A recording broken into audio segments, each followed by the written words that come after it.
junto con Cecilia vamos a intentar compartir con ustedes una síntesis de esta ley integral para la prevención y combate a la trata y explotación de personas.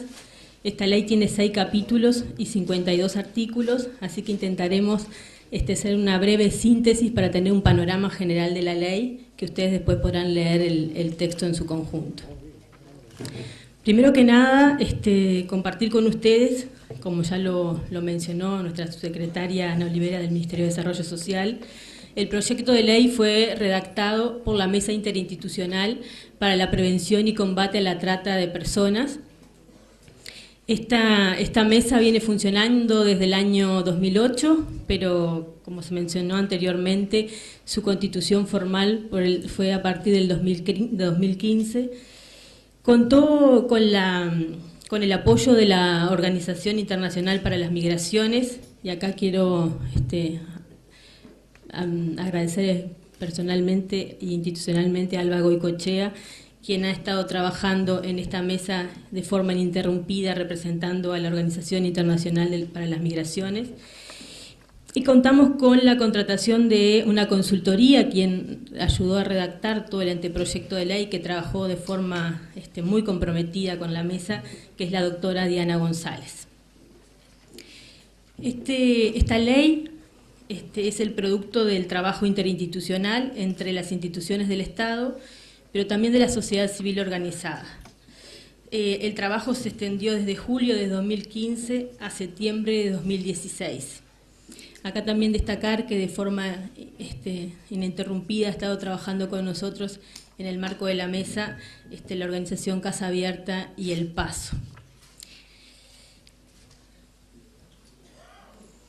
Bueno, el objeto que tiene esta ley es la prevención, la investigación, la persecución y sanción de la trata y la explotación de personas, así como la atención, la protección y la reparación de las víctimas. Para nosotros es muy importante el objeto de la ley, porque si bien es fundamental la prevención, la investigación y la persecución del delito, es muy importante la atención, la protección y la reparación de las víctimas. Esta ley se basa en los principios y disposiciones de la Constitución de la República y por supuesto que está amparada por distintos instrumentos internacionales. Ustedes en la pantalla verán todos los enunciados que nosotros colocamos, que son algunos en particular que nos parecía importante como compartir, que esta ley se basa en el protocolo para prevenir y reprimir y sancionar la trata de personas, especialmente mujeres y niños, sobre el protocolo de venta, prostitución infantil y utilización de niños en pornografía, sobre la Convención Interamericana para prevenir, sancionar y erradicar la violencia contra la mujer, sobre la Convención sobre la Esclavitud, la Convención Suplementaria sobre la Abolición de la Esclavitud, la Trata de Esclavos y las instituciones y prácticas análogas a la esclavitud. Estos son algunos de los instrumentos internacionales en los que nos apoyamos para la elaboración de esta ley. Y nos parece muy importante lo que aparece ahí en la pantalla, que dice que en el caso de conflicto o duda, siempre prevalecerá la interpretación más favorable a las víctimas. Esto es muy importante. Esta ley tiene distintos principios rectores, que también ahí están enunciados, que si bien no los vamos a detallar uno a uno, porque bueno, todos los manejamos, pero sí nos parecía igual importante que pudieran quedar expresados cuáles son los principios rectores de esta ley. Bueno, la debida diligencia del Estado, el principio de igualdad y no discriminación, la perspectiva de género. Acá es muy importante que la ley dice que se respetará la expresión y la identidad de género de las víctimas, de los familiares y o testigos, aun cuando no coincidan con los datos de los documentos identificatorios de las personas. La prioridad de los derechos humanos de la víctima, esto es fundamental. Decimos que el centro de atención en todas las intervenciones es la protección de las víctimas. Frente a cualquier situación, frente a cualquier investigación, lo fundamental es la protección de las víctimas.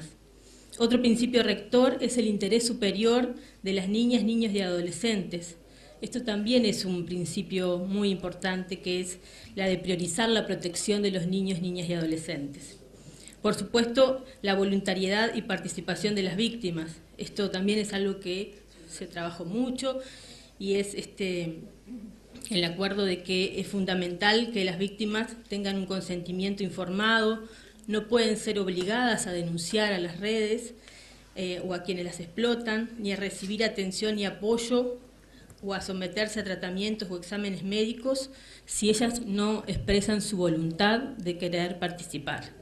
Es fundamental la confidencialidad, la integralidad de la atención. Cuando hablamos de integralidad de la atención hablamos de que aunque no haya una denuncia penal, siempre estas víctimas tienen que recibir una atención integral, que la denuncia no tiene que ser una condición para su atención integral, que debemos respetar su proyecto de vida, que no tenemos que revictimizarlas, que tienen que recibir gratuitamente las prestaciones de atención psicosocial, médica y la defensa jurídica, que debe existir la celeridad en las actuaciones, o sea que tenemos que intervenir de manera oportuna, eficaz y sin dilaciones innecesarias.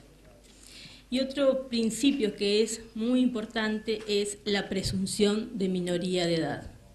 Principio que también muchas veces es cuestionado, pero que nosotros lo hemos acordado interinstitucionalmente y el Parlamento lo ha aprobado así, es que en el caso que existan dudas acerca de la edad de la víctima y hayan razones fundadas para considerar posible que esa víctima sea niña, niño o adolescente, se lo considerará como tal y se adoptarán medidas de protección específicas a la espera de la determinación de la edad de esa víctima.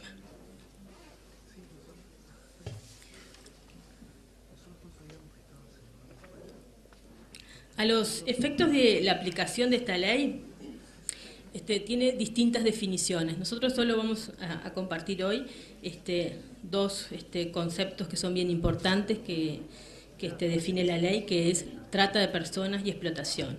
Ustedes ven ahí en pantalla que define la trata de personas como la captación, el reclutamiento, el transporte, el traslado, la acogida, la recepción o el hospedaje de personas dentro del territorio nacional o a través de fronteras, aunque mediare el consentimiento de las mismas con fines de explotación. Y define la explotación como la obtención de un beneficio económico o de otro tipo para el explotador o para terceros mediante la participación o el sometimiento de una o más personas a cualquier tipo de acto o estado que lesione o anule sus derechos humanos.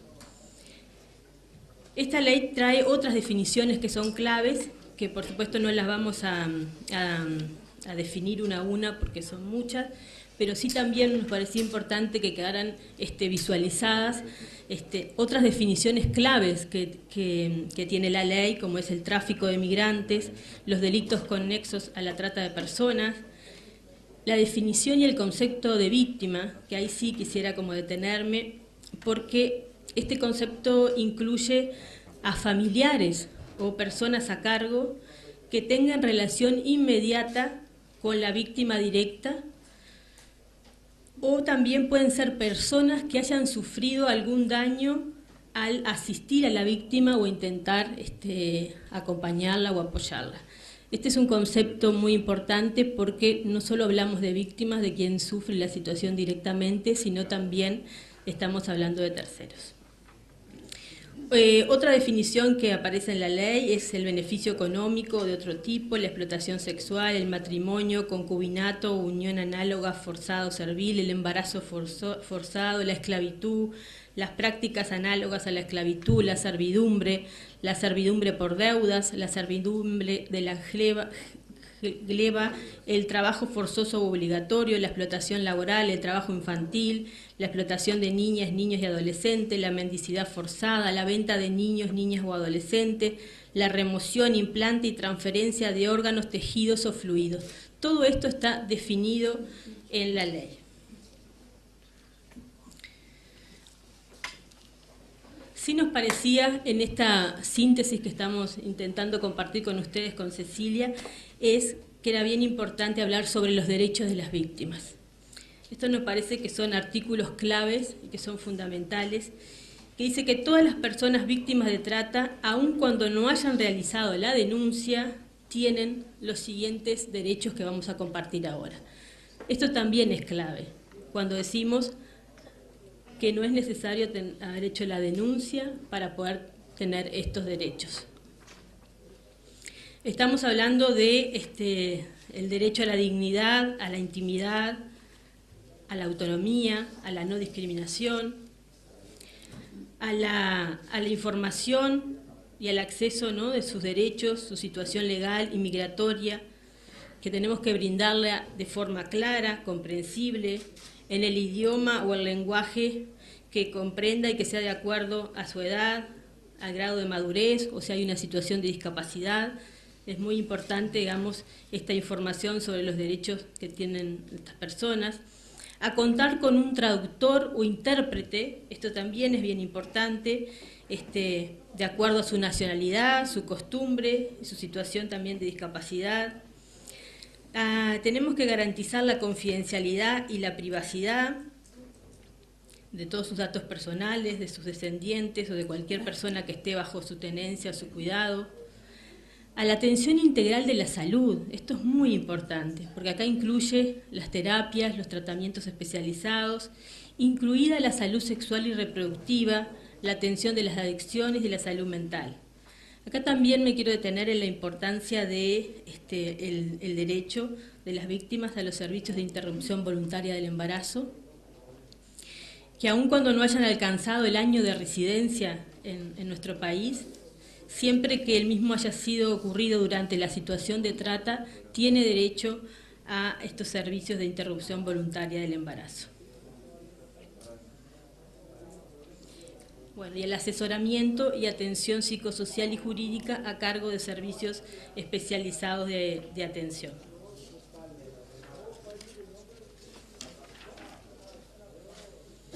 Bueno, todas las personas víctimas de trata o de explotación tienen derecho a alojamiento apropiado, accesible y seguro, así como la cobertura de sus necesidades básicas de alimentación, vestimenta e higiene, a la libre circulación y movilidad ambulatoria, así como los derechos migratorios, el asesoramiento y patrocinio gratuito y especializado para la presentación de la denuncia y la participación en el proceso penal.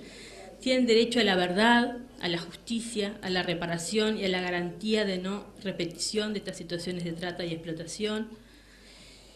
Tienen derecho al acceso a programas de inserción laboral, de educación, de capacitación. También se proporcionará asistencia a familiares y a personas dependientes de las víctimas.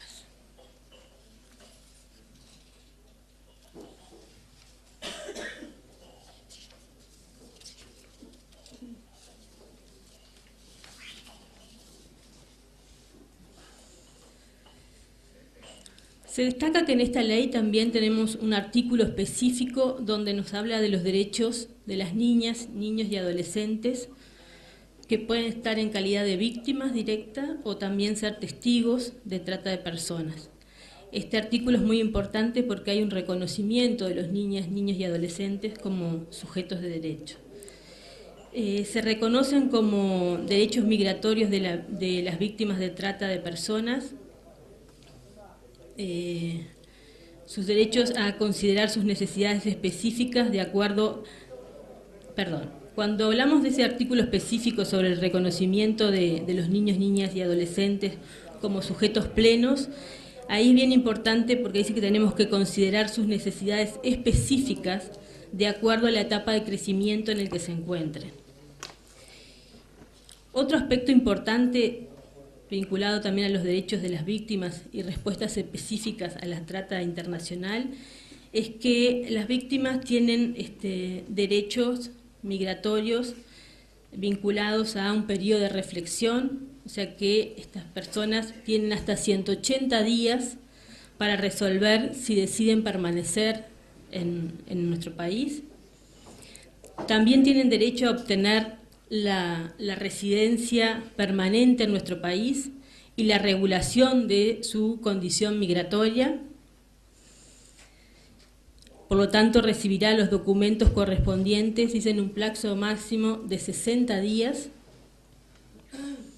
Otro derecho que tienen las víctimas es el retorno voluntario a su país de origen o a su lugar de residencia, y el acceso a la información suficiente para reasentarse en un tercer país si ese fuera su deseo. Esos para nosotros también son derechos muy importantes porque hacen a la protección de las víctimas, a su calidad de vida, a su proyecto de vida y a cómo, digamos, van a ser atendidos. Bueno, ahora le voy a pasar la palabra a Cecilia, que va a empezar a hablar sobre lo que significa en esta ley la conformación del Consejo Nacional de Prevención y Combate a la Trata y a la Explotación de Personas, que se crea a partir de esta ley. Bueno, primeramente, buenos días a todos y todos. Continuando con la presentación de Karina, esta ley crea un organismo rector que está por sobre las instituciones como para coordinar y poder articular entre todos los organismos. Es el Consejo Nacional de Prevención y Combate a la Trata de Personas y la Trata y Explotación de Personas. Está integrado por los organismos que tienen competencia en este tema y a su vez por la sociedad civil. Estará en la órbita del Ministerio de Desarrollo Social. Este órgano lo que tiene es un rol de rector y articulador de las políticas públicas en la referida temática, y también tiene el cometido de diseñar e implementar y aprobar el tema del Plan Nacional, monitorear su cumplimiento, articular las acciones entre los organismos, las diferentes respuestas que se tienen que dar entre organismos y sociedad civil, y también tiene el rol de recomendar y hacer visibilizar las opiniones a los demás organismos. A su vez, la ley también crea en su capítulo 3 un sistema interinstitucional de respuestas para situaciones de trata y explotación de personas. Este sistema interinstitucional tiene como organismos responsables al MIDES, al Instituto Nacional de las Mujeres y al INAU, que son los encargados de hacer una respuesta integral, interinstitucional, interdisciplinaria y descentralizada territorialmente. Entre los cometidos está incluir acciones de prevención, atención, asesoramiento y patrocinio jurídico, medidas de reparación, registro y ordenamiento de la información y capacitación y evaluación y rendición de cuentas. Esto todo es un sistema de atención referido a las víctimas. A su vez, la ley crea un sistema nacional de denuncias sobre trata y explotación de personas. Este sistema significa unificar el criterio y centralizar la información en cuanto al tipo de criminalidad y generar políticas públicas para combatir y prevenir el delito. Acá los organismos más involucrados sería Fiscalía General de la Nación y el Ministerio del Interior. Sería para facilitar la denuncia y el tránsito de las víctimas por el sistema de acceso a la justicia. También estaría incluido el Poder Judicial, obviamente. Se disponen de otros derechos específicos en los procesos para la investigación a las víctimas, como ser el tema de que se prohíbe la mediación y otras vías alternativas de resolución del conflicto penal.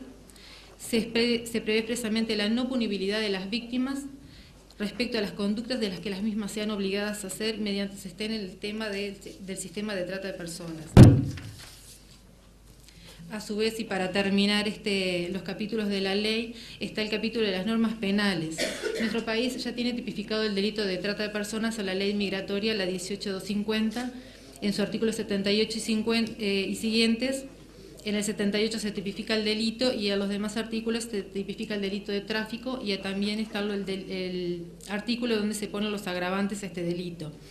Lo que la ley integral incorpora en estos tipos penales son diferentes adecuaciones o nueva normativa para poder ampliarlos, ¿no? En la ley 17.815 sobre violencia hacia niños y adolescentes, se amplía el artículo 2, donde aparte del almacenamiento de material pornográfico con fines de distribución, se amplía para el tema del consumo habitual. Que acá es, retomando lo que decía la subsecretaria en la mesa de apertura, el tema de atacar a los consumidores o a los propios explotadores, ¿no? a la demanda. También se amplía el delito de reducción de personas a esclavitud, previsto en el artículo 280 del Código Penal, a las situaciones de trabajo forzoso, y prever como agravante especial el tema de la esclavitud sexual. Y finalmente se penaliza la figura del matrimonio o unión concubinaria forzado o servil, la prostitución forzada y la apropiación de niños, niñas y adolescentes para las adopciones ilegales, la venta, prostitución infantil y utilización de niños en pornografía.